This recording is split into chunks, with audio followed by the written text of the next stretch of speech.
은혜 받으실 하나님의 말씀은 누가복음 17장 11절부터 19절까지 우리 함께 있습니다. 예수께서 예루살렘으로 가실 때에 사마리아와 갈릴리 사이로 지나가시다가 한 마을에 들어가시니 나병 환자 10명이 예수를 만나 멀리 서서 소리를 높여 이르되 예수 선생님이여 우리를 불쌍히 여기소서 하거늘 보시고 이르시되 가서 제사장들에게 너희 몸을 보이라 하셨더니 그들이 가다가 깨끗함을 받은지라. 그중 한 사람이 자기가 나은 것을 보고 큰 소리로 하나님께 영광을 돌리며 돌아와 예수의 발 아래에 엎드려 감사하니 그는 사마리아 사람이라.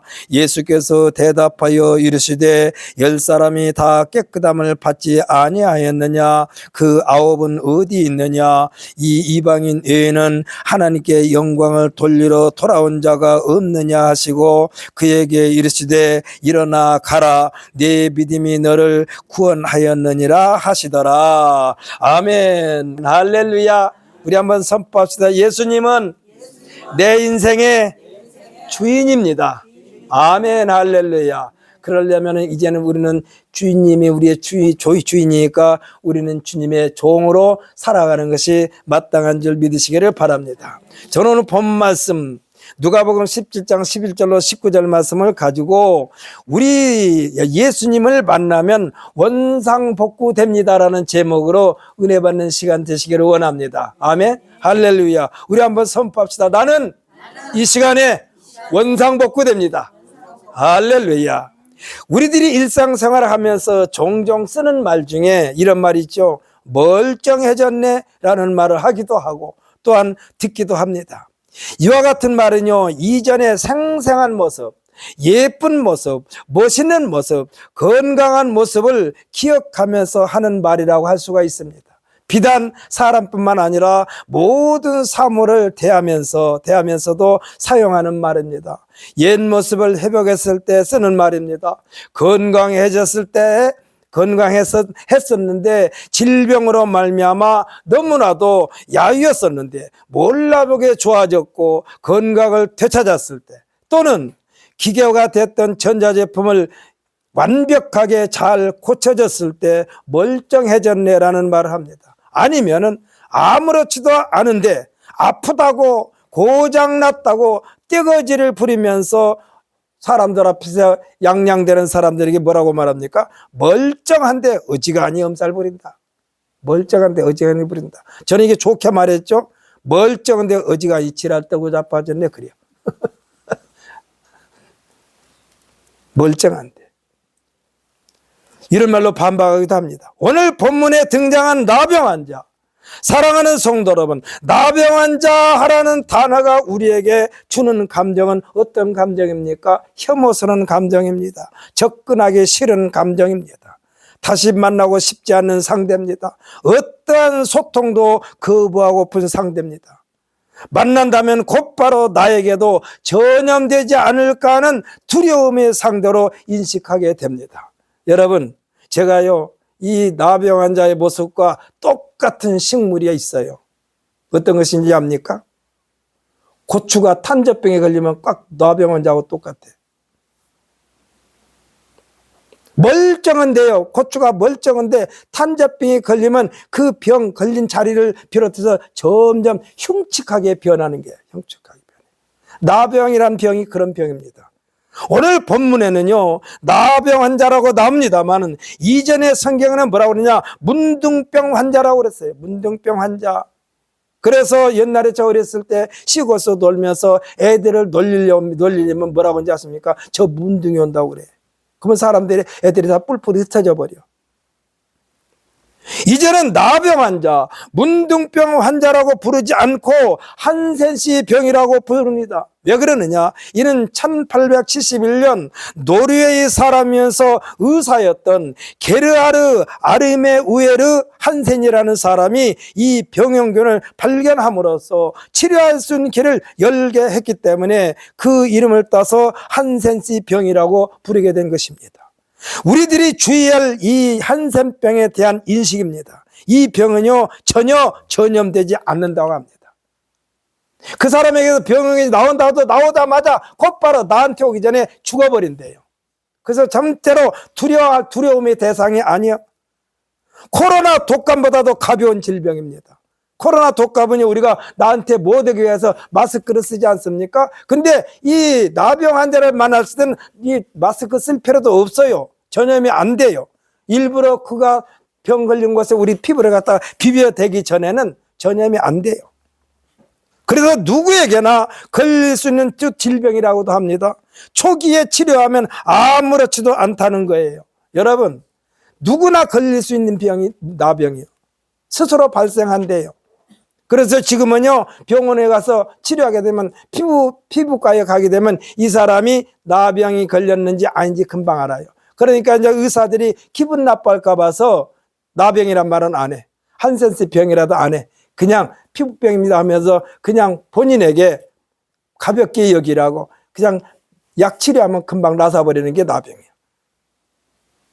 그래서 이 병 때문에 병원에서 또는 가정에서 치료받을 때도 일반 질병에 걸려 고생하는 사람에게 문병하듯이 만나서 접촉해도 아무렇지도 않다는 것입니다.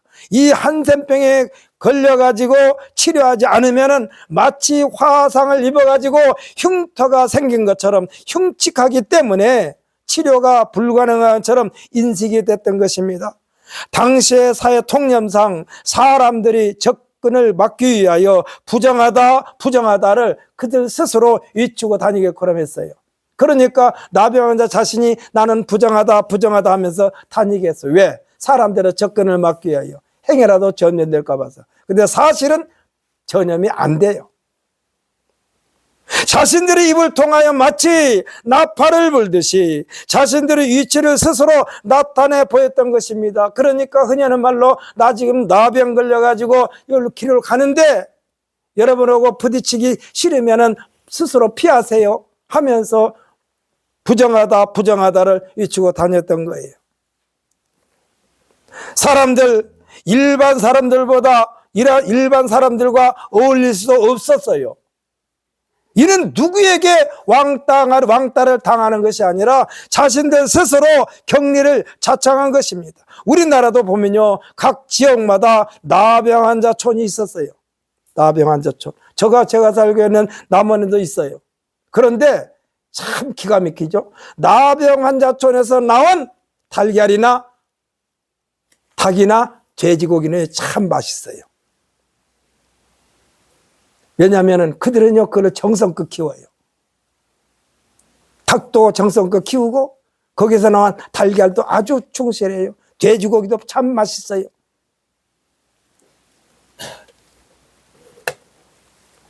특별히 전라남도 고흥군이면서 도양읍이라고 하는 행정구역에 소록도라는 섬이 있습니다. 섬의 이름은 작을 소자에다가 사슴 녹자를 쓴 거예요. 그래서 소록이요, 소록. 그래서 끝에 도자는 섬도자를 써서 소록도입니다. 그래서 사슴뿔처럼 생겼다. 그래서 소록도예요. 그래서 소록도라는 이름을 붙인 것입니다. 그런데 소록도 하면 떠오르는 것이 뭡니까, 여러분? 나병 환자가 떠오르죠? 나병 환자 수용소라고 우리가 생각을 합니다. 부정적인 이미지로 각인됐던 것이 소록도요. 그러나 지금은 전라남도 고흥군 도양읍 소록리라고 해가지고 소록대교가 생겼어요. 그러니까 바로 이 큰 다리가 놓여 있어요. 그래가지고 2009년 3월 3일에 개통되어 가지고 육로로 오가게 됐던 것입니다. 이제는요, 유명한 관광 코스가 됐어요, 소록도가.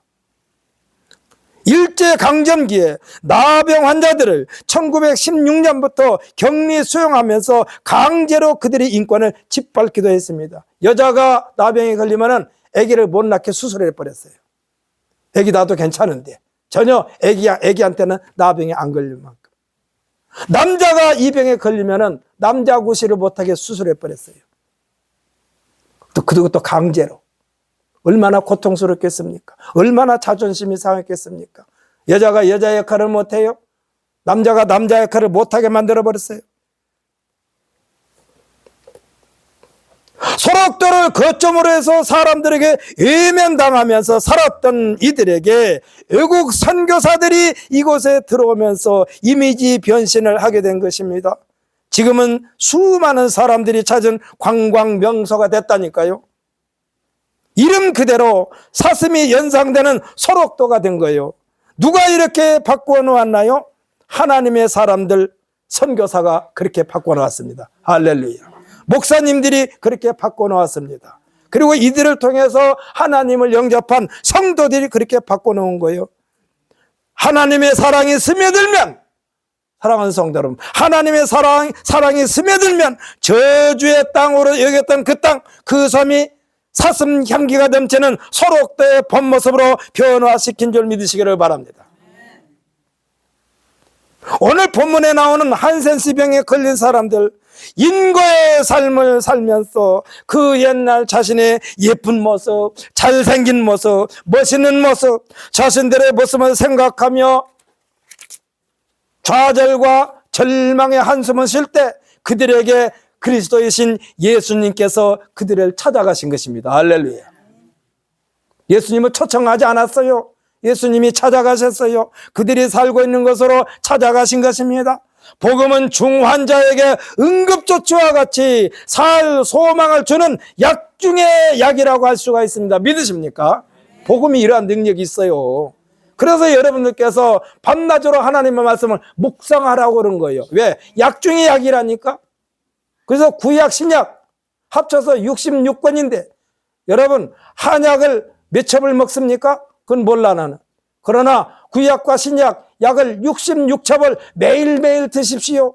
그러면 여러분의 영혼이 잘 되고 범사가 잘 되고 강건하게 되시는 줄 믿으시기를 예수님의 이름으로 축복합니다. 하나님의 말씀이 약이라니까요. 신약과 구약, 구약과 신약, 약 중의 약이요. 그래서 누구에게나 필요한 생명과 관련된 것이 하나님의 말씀 구약과 신약인 줄 믿으시기를 바랍니다. 119 구급대는요 사람이 찾아가는 것이 아니요. 119 구급대는 위협을 느낄 때에 119를 찾습니다. 그렇지 않습니까? 119를 찾아 전화하라고 그래요. 119를 부릅니다. 시간을 다투는 비상수단이면서 국가가 나라에서 국민의 생명을 살리는 보호하는 가장 빠른 수단이 119요. 그래서 119를 부르면은 거기서 같이 온 의사나 간호사들이 그 사람이 가야 할 곳으로 데리고 가는 거예요. 언제나 항상 낮이나 밤이나 사시사철 대기하고 있습니다. 뭐가요? 119가. 국민이라면 누구나 다 보장받습니다. 예수님은요 누구에게나 사람에게 꼭 필요한 영생을 선물로 준비하고 계신 줄 믿으시기를 바랍니다. 여러분 기도하기 힘들어요? 그러면 그냥 예수님만 불러. 예수님만 부르면 돼요. 예수님을 부르면 여러분이 힘들죠? 예수님만 불러요. 주님하고 불러요. 그러면 다 알아. 이놈이 지금 뭐 때문에 나를 부른가. 참 희한하죠? 엄마들이 대단해요. 예, 엄마들은요 애기 울음소리만 들어도 젖달라고 우는 울음소리인지 응아해놓고 부르는 울음소리인지 어디가 아파서 우는 울음소리인지 참 기가 막히게 알아. 엄마들은. 왜 그럴까? 제가 또 제 얘기 좀 해야겠습니다. 저 뒤에 있는 이주영 집사님이요 태계 메고 같이 자는 걸 싫어해요. 왜 그런지 아십니까? 밤새도록 꾸물럭거리니까 잠자는데 방해가 되니까. 제가 어쩌냐기 태계 메고 같이 잤거든요. 근데 이렇게 끌안고 자는데 어찌나 움직이는지 잠시도 안 움직여. 잠시도 안 있어. 그래가지고 내가 이주영 집사 마음을 이해를 했어요. 그런데 이것을 느끼면서 엄마가 뱃속에서 태중에 10달 동안 품고 있을 때 얼마나 엄마가 힘들었을까. 발로 차기도 하고 머리 들이받기도 하고. 그래서 엄마라는 자리가 대단한 거예요. 그래서 제가 그랬어요. 아유 태중에서 태겸이가 이렇게 꾸물럭거렸을 때 태겸이 엄마가 얼마나 힘들었을까. 때로는 축구선수도 아닌데 배를 차지를 않나. 머리를 들이받지를 않나.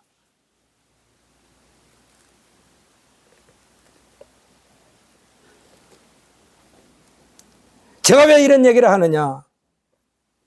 우리에게 꼭 필요한 분이 예수님인 것처럼, 어린아이에게 꼭 필요한 것이 엄마인 것처럼, 우리에게는 꼭 생명과 연결되는 예수님만 부르면 된다니까요. 아기가 울면 다 안다니까. 얘가 지금 밥 때문에 배고파서 우는 것인가, 어디가 아파서 우는 것인가. 그 쫓아가서 응급조치를 해. 희한하게 엄마가 와서 뭐 처리를 하면 좀 조용해져. 젖을 물리던 기저귀를 갈던, 하여튼 엄마만 가면 조용해. 대단해, 엄마의 기술이.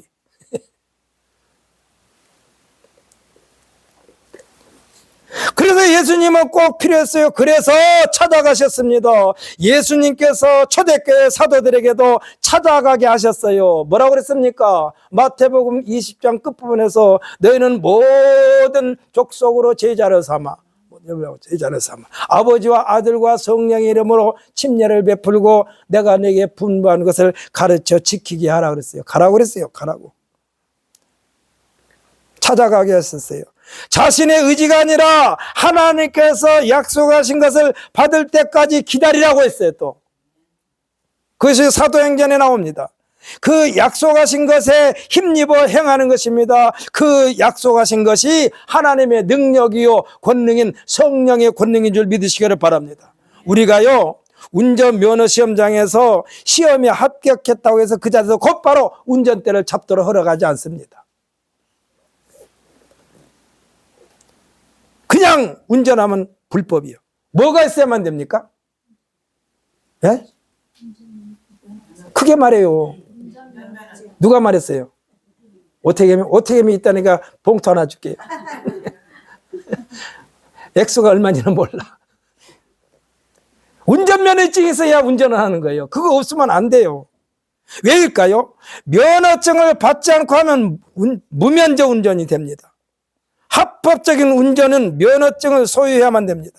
예수님께서 사도들에게 분부하신 것도 이미 모든 실습을 했습니다만, 분명히 실습시켰어요. 2명씩 작전해가지고 70명의 제자를 현장에 보내서 가지고 충분히 할 수 있는 능력을 검증받았어요. 이렇게 실습을 했습니다만 아직은 아니라는 거예요. 왜? 아직 성령을 안 받았기 때문에.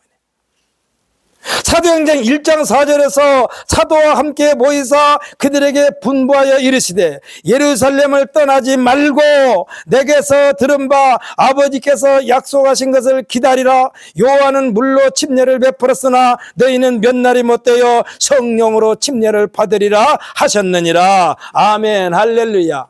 여기서 요한으로부터 받은 침례는요, 옷으로 말하면 겉옷이야. 겉옷. 성령으로 침례를 받는 것은 능력인 줄 믿으시기를 바랍니다. 겉옷이 아니요, 능력이요. 능력. 요한의 침례는요, 믿는 자와 믿지 않는 자의 구별입니다. 기혼자와 미혼자의 구분입니다. 기혼자는 남녀가 합방을 해도 당연합니다. 그렇잖아요. 결혼한 부부는요 합방을 해도 당연해요. 법의 보호를 받습니다. 미혼인 사람, 남녀가 합방을 하게 되면 불법입니다. 물론 지금이야 뭐 어쩌고저쩌고 하지만은 불법입니다. 입에 오르내리는 속담거리가 됩니다. 불명예가 됩니다. 인생 여정의 흠결이 됩니다.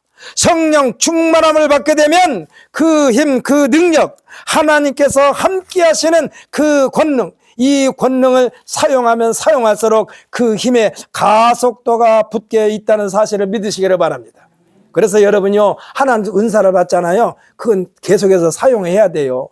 운전면허증 여러분 장롱에다 넣어놓고 운전 안 하면요 나중에는 운전 무서워서 못해요. 면허증 있어도 활용해야 돼.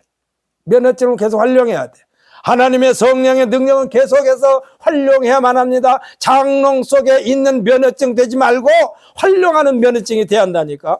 성령의 능력에 대해서 알긴 알아요. 아주 그냥 멋같이 잘 알아. 그런데 실제 삶 속에서는 전혀 적용시키지 않기 때문에 사람들로부터 입방하여 오르내리는 거예요. 그래서 이 하나님께서 주신 성령의 권능은 계속해서 사용해야만 합니다. 사용하면 사용할수록 가속도가 붙습니다. 산불이 날 때에 바람이 세차게 불면 불이 붙어가지고 번지는 속도가 진압하는 속도보다 빠르기 때문에 순식간에 산 전체가 불바다가 된 것처럼 성령의 권능은요, 사람의 힘, 그 어떤 것으로도 막을 길이 없다는 사실을 믿으시기를 바랍니다. 그래서 성령의 힘이 그렇게 무서운 거예요. 여러분, 성령을 사모하십시오. 성령을 사모하고 성령으로 신앙생활 해야 한다니까. 그래야 지치지 않아요. 지치지 않아요. 여러분, 방언을 받게 되면요, 재미있어요, 기도하기가. 왜 그런지 아십니까? 우리들이 하고 있는 이 기도는 한계가 딱 드러나고 내가 하는 기도가 옆에 사람이 들을까 봐서 조심스러워요. 그런데 성령 은사, 그러면 성령으로 말미암아 방언을 받으면은 사람이 옆에서 아무리 많아도 방해를 받지 않아요. 왜? 옆에 사람이 못 알아들으니까. 옆에 사람이 못 알아들어. 나와 하나님과의 통하여. 그런데 여러분 조심히 마십시오. 그건 개인 기도할 때는 성령으로 말미암아 방언 기도하지만 대표 기도할 때는 방언 기도하면 안 돼요. 대표 기도할 때는 방언 기도하면 안 돼요. 방언 기도를 하게 되면요, 1시간이고 2시간이고 계속해서 해도 지치지 않아요. 이것이 하나님의 능력인 줄 믿으시기를 바랍니다. 그래서 여러분이 성령을 사모하고 하나님으로부터 방언 받기를 여러분들이 소망해야 돼요. 하나님, 나에게도 방언 주세요. 나에게도 방언 주세요. 전에 다니던 교회 어떤 권사님이 그랬대요. 그 사람이 제가 방언하는 걸 들었나 봐. 그래가지고 옆에서 기도하다가 제가 방언 기도하니까 어떻게 자기가 뭐라고 그러냐면, 하나님, 저렇게 방언 기도 좀 하게 해주세요. 저렇게 방언 기도하기, 저게 진짜 방언 기도 아닙니까, 하나님? 저도 방언 기도 할 수 있도록 해주세요. 그런 말을 저한테 하더라고. 그래서 제가 그래서 알아요. 방언 기도가요, 방언 기도는 옆에 사람이 못 알아들어요. 속된 말로 말하면 내가 내 며느리에 대해서, 내 시어머니에 대해서 하나님 앞에 간구해도 옆에서 시어머니가 들어도 몰라. 무슨 말인지. 하나님과만 대화하니까. 며느리가 들어도 몰라. 그렇다고 해서 뭐 시어머니, 며느리 흉보라는 얘기가 아니에요. 흉보는 거 하나님이 안 들어줘. 그만큼 옆에 사람이 못 알아들으니까 마음 놓고 큰 소리로 기도할 수가 있어요. 여러분, 방언 은사를 받으시기를 예수님의 이름으로 축복합니다. 방언 받아야 돼요. 방언 받아야 돼요. 받아도 되고 안 받아도 되고가 아니야. 그래서 특별히 우리 교단에서는요, 신학교에 등록할 때 방언 받았냐 안 받았냐 그게 먼저 물어요. 방언 안 받았다고 하면 방언 받을 때까지 보류. 안 받아줘요. 입학 자체를 안 받아줘. 방언도 받지 않고 무슨 네가 신학교 온다고 그래? 그러면서. 그런데요, 저 학교 다닐 때 또 학장 목사님 얘기를 하게 되는데, 문정열 목사님이 설교하시면서 방언 받아라, 방언 받아라. 참 방언에 대해서 강조를 많이 하는데, 그렇게 했더니 어떤 사람이 와가지고, 목사님, 저는 방언을 받긴 받았는데 다른 말은 안 나오고 그냥 따따따따만 나와요. 그러니까 문정열 목사님이 그랬대요. 야, 이놈아, 따지지 말고 믿으라는 소리야. 그러니까 몰라요, 다른 사람은. 여러분들께서 참 안목의 집사님 사랑합니다, 이거가요, 방언 받으면은 여러분은 못 알아들어. 나와 하나님과만 알아. 제가 이번에 새벽마다 여러분들을 위해 기도할 때요, 제가 새벽 예배 설교를 6시 한 20분이면 5시 20분이면 끝나요. 그래서 5시 20분부터 6시까지는 그냥 기도하는 시간이에요. 그때 아까 말씀드렸지만 저도 방언 기도를 해요. 쭉 일반 사람들이 하는 기도를 똑같이 하다가 일순간에 방언으로 싹 들어가요. 그러면은 그냥 계속해서 내가 끝내고 싶을 때 끝내야 돼. 그렇지 않으면 계속해서 나와. 방언 기도가.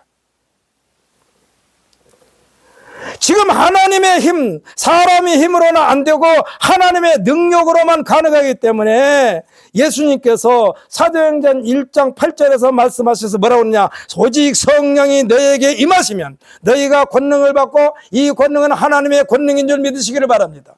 그래서 예루살렘과 온 유대와 사마리아 땅 끝까지 이르러 내 증인이 되리라고 말씀했습니다. 사랑하는 성도 여러분, 성령의 권능을 받으면은 사마리아와 예루살렘과 온 유대와 사마리아 땅 끝까지 이르러 내 증인이 되리라고 그랬는데, 이 사람이 언제 사마리아 땅끝까지 이르러 가서 말을 전할 수 있는 말을 배웠습니까? 일본 말을 배웠습니까? 프랑스 말을 배웠습니까? 한국말을 배웠습니까? 전혀 배운 것이 없어. 그러나 성령의 권능을 임하시면은 그 나라에 가면은 그 나라 말로 안 한다 할지라도 그 사람들이 알아들을 수 있는 복음을 전할 수 있다 이 말씀이야. 할렐루야. 그 내용이 사도행전 2장에 나와 있어요. 그들이 계속해서 기도를 했더니 성령이 불같이 임하는데 그들이 방언으로 말하는데 17개국에서 온 사람들이 다 알아들었어요. 17개국에서 온 사람들이 다 알아들었어. A라는 나라에서 온 사람도 저 방언의 내용을 알았어요. B라는 나라에서 온 사람도 그 방언을 알아들었어요. 그래서 그 사람들이 하는 말이 그거예요. 이게 어찌 된 일이냐? 이게 어찌 된 일이냐? 저 사람들이 다 유대인이 아니냐? 그런데 어찌하여 우리가 저 사람들의 말을 다 알아들을 수가 있느냐? 이게 방언의 능력인 줄 믿으시기를 바랍니다. 그래서 여러분 방언 기도하기를 여러분들이 갈망해야 돼. 방언 기도. 아까도 말씀드렸죠. 교회에서 일꾼 세울 때도 마찬가지요. 항전식 세울 때 권사를 세운다든지 안수집사를 세운다든지 장로를 세울 때에 꼭 물어보는 말이 방언 받았습니까? 이거 물어봐요. 방언 받은 것이 뭐냐? 성령의 권능을 받았는가? 그게 겉으로 드러나는 표기 때문에 그래. 꼭 방언만 받아야만 됩니까? 이건 아니에요. 성령의 9가지 열매, 성령의 9가지 은사가 다 하나님의 능력으로 주어지는 거기 때문에 그 가운데에 은사 가운데 방언 능력이 있어요. 방언. 그런데 자기가 방언을 해놓고 무슨 말인지 모르면 안 돼. 자기가 알아야 돼요. 이것이 뭐냐? 방언 통역의 은사야. 맨 처음에는 몰라. 하나님이 방언을 주셔서 했는데. 그런데 그 다음에는 알아요. 왜? 내가 이런 말을 했는데 내가 이런 생각을 가지고 하나님 앞에 기도했는데 내 입술에서 나온 것은 이상한 말이 나와. 그래서 여러분 방언을 받았습니까? 그럼 방언 통역 은사를 받아야 돼. 적어도.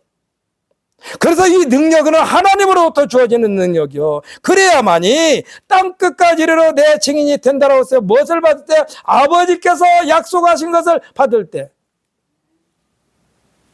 저것 좀 밑으로 해놔요. 위로 오면 나에게서 목이 마른다니까. 따뜻한 공기는 밑에서 위로 올라가니까 위로 해놓으면 안 돼. 밑에서 있는 공기가 따뜻히 이렇게 자연스럽게 올라와야지. 예수님의 지상에서의 모든 것도 신생당부하신 모든 것도 부활하신 후에 마지막으로 하신 말씀이 하나님의 능력입니다. 하나님의 파워입니다. 그러니까 하나님의 능력, 하나님의 파워를 받고서야 전도를 하라는 얘기요. 사람은 금방 지치게 돼 있습니다. 사람은 금방 지치게 돼 있어요. 우리들은 한계가 있어요. 그러나 하나님의 능력은 지치지 않는 줄 믿으시기를 바랍니다. 그래서 성령을 받으러 온 거예요. 하나님의 능력, 하나님의 권능은 끝이 없습니다. 그래서 하나님의 일은 성령의 9가지 열매와 성령의 9가지 은사가 함께 하시는 하나님의 능력이 눈에 보이는 하나님의 임재를 확인하게 되는 것입니다. 오늘 본문에 보면 119 구급대를 불러서 한 마을에 들어가신 것이 아니었어요. 이 마을에서 예수님을 초청해서 들어가신 것도 아니었어요. 119 구급대가 들어갔습니다. 예수님이 119 구급대예요. 예수님이 들어가셨어요. 예수님께서 사마리아 사람들이 불러서 들어간 것이 아니라 예수님께서 이 마을로 그냥 들어가셨어요. 119 구급대. 119 구급대가 들어갈 때 어떻게 들어갑니까? 이것도 퀴즈요.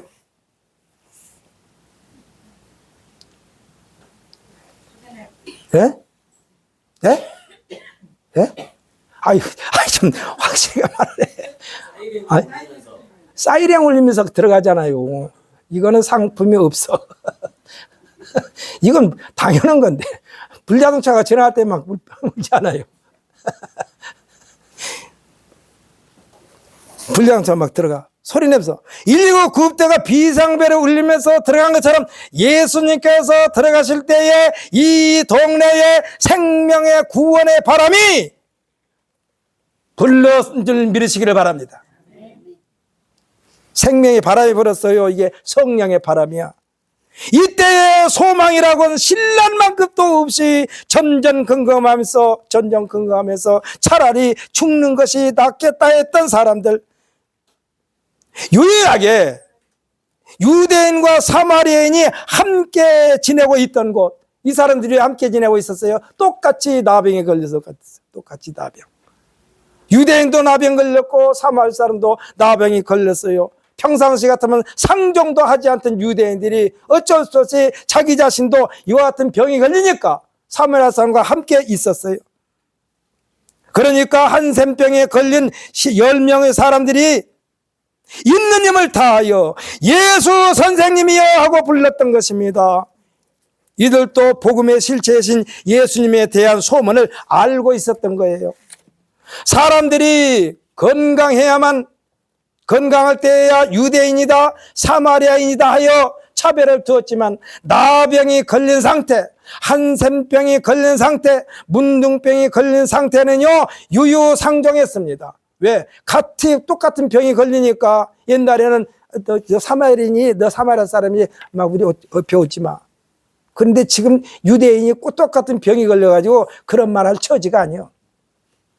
같이 어울려 있었어요. 서로가 안타깝게 생각하면서 위로하고 위로를 받으면서 생활을 했던 것입니다. 그들이 바라는 것도 공통 관심사가 있었습니다. 뭡니까? 할 수만 있으면 어떠한 대가를 치르더라도 이전의 깨끗한 모습으로 돌아가고 싶었을 것입니다. 이 10명의 한센병 환자들이 힘을 다하여 예수 선생님이여 우리를 불쌍히 여기소서, 예수 선생님이여 불쌍히 여기소서. 문둥병자들은요 입 안에도 그 병이 걸려가지고 말이 정확하지 않아요, 발음이. 근데 얼마나 있는 힘을 다하여 마지막으로 뱉었을까요?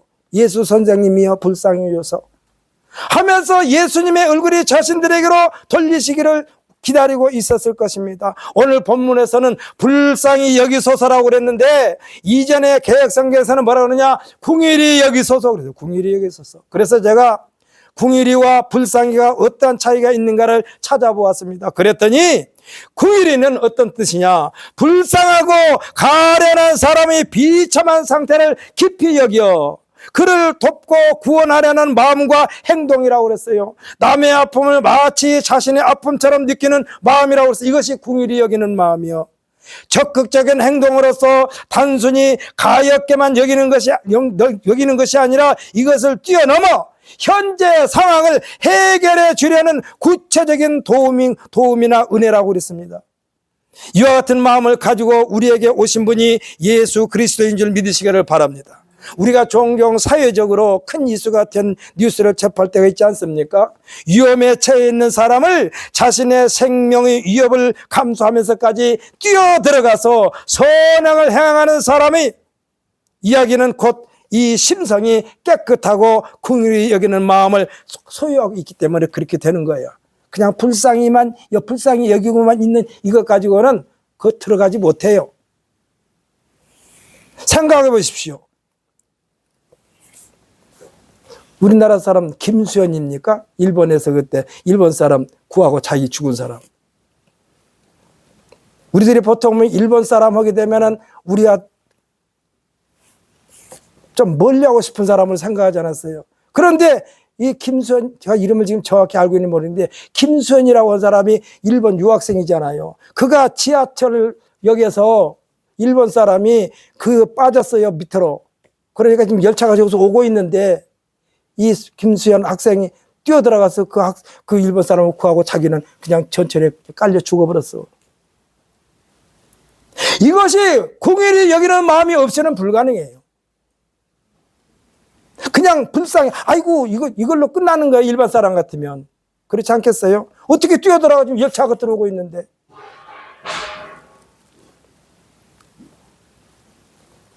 그러니까, 이렇게 그 심성이 깨끗하고 긍휼히 여기는 마음을 소유하고 있기 때문에 가능한 거예요. 이와 비슷한 불쌍이라는 말이 있는데, 이 불쌍에 대해서 알아봤더니 뭐라고 하냐? 가엾고 안타까운 처지를 보고 연민을 느끼는 마음. 그냥 불쌍히 여기는 마음, 그 마음이요. 그 자체라고 그랬습니다. 감정적 측면에서 보면은 불쌍하다는 감정을 느끼는 것에 더 큰 초점을 맞추고 있습니다. 이 내용으로 보아 이전 개역 성경에서 예수 선생님이여 우리를 불쌍히 여기소서가 예수님의 마음을 잘 표현하면서 그 사랑이 곧 바로 자신들의 피부에 와 닿는 하나님의 역사, 은혜로 작동하게 하는 것이라고 할 수가 있습니다. 저는요, 예수님의 사랑, 십자가의 사랑에 대하여 좀 더 세부적으로 표현할 때 이렇게 말합니다. 십자가의 사랑은 어떤 사랑이냐? 사랑과 긍휼과 관용과 용서가 용서라고 저는 여러분에게 자주 표현했습니다. 오늘날 우리가 구원받게 된 것은 예수님의 십자가의 사랑, 그 사랑과 긍휼과 관용과 용서의 결정체가 구원이라는 고귀한 연단을 얻게 되는 줄 믿으시기를 바랍니다. 결국 오늘 본문의 10명의 한센시병 환자들은요, 예수님에게만 있는 긍휼로 말미암아 그 병에서 해방된 것입니다. 예수님은 그들에게 너희가 나음을 입었노라 이 말씀보다는 더 귀중한 말을 했어요. 뭐라고 그러냐? 제사장에게 가서 인정을 받으라고 했습니다. 제사장에 가서 인정을 받아라 이 말씀을 앞세운 거예요. 이들이 병에서 해방되었어도 그들의 삶의 전환점에는 반드시 제사장으로부터 격리 수용의 틀을 벗게 하는 공적인 절차가 꼭 있어야 했기 때문에 예수님께서 이들에게 명령하신 거예요. 가서 제사장들에게 보이고 제사장들이 이제 너는 다 나섰으니 마음대로 활동해도 된다. 이것을 바꿔서 활동하라는 얘기예요. 예수님께서 그렇게 말씀하신 거예요. 오늘 본문에 보면 그들이 가다가 지금 제사장에게 보이러 가다가 고통에서 깨끗해졌음을 느꼈고 그들의 눈으로 확인하게 된 것입니다. 이때 9명은 다 그들이 가는 길로 그냥 가버렸어요. 그 중에 한 사람, 오늘 본문에 나온 이 사람, 그것도 사마리아 사람이 고통을 깨끗하게 멈추게 하셨고 자신의 옛 모습을 발견하고는 제사장에게 가는 것이야 차후로 미루더라도 자신의 동네에 아직도 벗어나지 않고 계실 것으로 확신하고 예수님에게 막 불이 나게 와가지고 감사하는 것이 순리라는 것을 깨닫고 이 일로 말미암아 하나님께 영광을 돌리는 것이 최우선이라는 것을 깨달았던 것입니다. 예수님께서 교훈하신 너희는 먼저 그의 나라와 그의 의를 구하라 하신 이 가르침을 실천함으로써 사마리아 사람으로서는 감히 언감생신 꿈도 꿀 수 없는 구원, 엄두도 낼 수 없는 큰 선물 구원까지 받게 된 줄 믿으시기를 바랍니다. 사랑하는 성도 여러분, 이 감사 아무나 할 수 있는 감사가 아니에요. 9명은 감사하는 마음 자체가 말라버렸어. 그동안에 얼마나 문둥병 때문에 시달렸습니까? 사람 취급도 못 받고 어디 마음대로 다닐 수도 없고 그러니까 그냥 제사장에게 부랴부랴 달려가서 자신들의 몸을 보여주고 수년 동안 사람 취급도 받지 못했던 지난 세월에 대한 보상으로 받으려고 하는 듯이 한풀이를 하러 갔을 거예요. 예수님을 만나기 이전에 세상을 쫓아간 것입니다. 육체의 정욕과 안목의 정욕과 세상 자랑을 쫓으러 간 것입니다. 이들의 끝은 무엇일까요? 그냥 사망으로 끝나버린 거예요, 이 사람들은. 그런데요, 예수님께 와서 감사한 그 사람은 영원한 세상까지 보상받은 줄 믿으시기를 예수님의 이름으로 축복합니다. 그래서 감사가 이렇게 중요해요. 감사는 제가 말씀드렸지 지난주일날 감사는요 지금까지 나에게 베푸신 하나님의 감사도 되지만은 앞으로도 계속해서 감사할 일이 생기게 하옵소서 하고 씨를 심는 것과 똑같다니까. 씨를 심는 거예요. 감사의 씨를. 그래서 여러분들이 감사가 그만큼 중요해요. 그래서 여러분에게 늘 말씀드리지만 하나님 앞에 나올 때에 감사하는 마음이 기본이 돼야 돼. 예수님께 감사하기 위하여 부랴부랴 돌아온 사마리아 사람은 어떠한 장례를 보장받았습니까? 그 내용이 17절부터 19절의 내용입니다. 영생의 선물을 받은 것입니다. 감사의 생활은 이 생뿐만 아니라 영원한 생명도 보장받는다는 사실을 믿게 되시기를 예수님의 이름으로 축복합니다. 그래서 그 사람이 받은 보상이 뭐예요? 더 큰 선물이 뭔가? 우리 17절부터 19절까지 다시 한번 읽어봅시다. 본문 17절부터 19절까지 함께 있습니다. 예수께서 대답하여 이르시되 10사람이 다 깨끗함을 받지 아니하였느냐? 그 9은 어디 있느냐? 이 이방인 외에는 하나님께 영광 돌리러 돌아온 자가 없느냐 하시고 그에게 이르시되 일어나 가라, 내 믿음이 너를 구원하였느니라 하시더라. 아멘, 할렐루야. 이 사마리아 사람이야말로 예수 만나가지고 팔자가 고쳐진 거예요. 예수 만나고 팔자가 고쳐진 거예요. 원상복구도 됐죠. 옛사람도 찾았죠. 옛모습도 찾았죠. 거기다가 영원한 생명, 영생까지 선물로 받았다는 사실을 믿고 우리들도 늘 여러분 삶 속에 감사가 풍성한 삶을 사시기를 예수님의 이름으로 축복합니다. 아멘.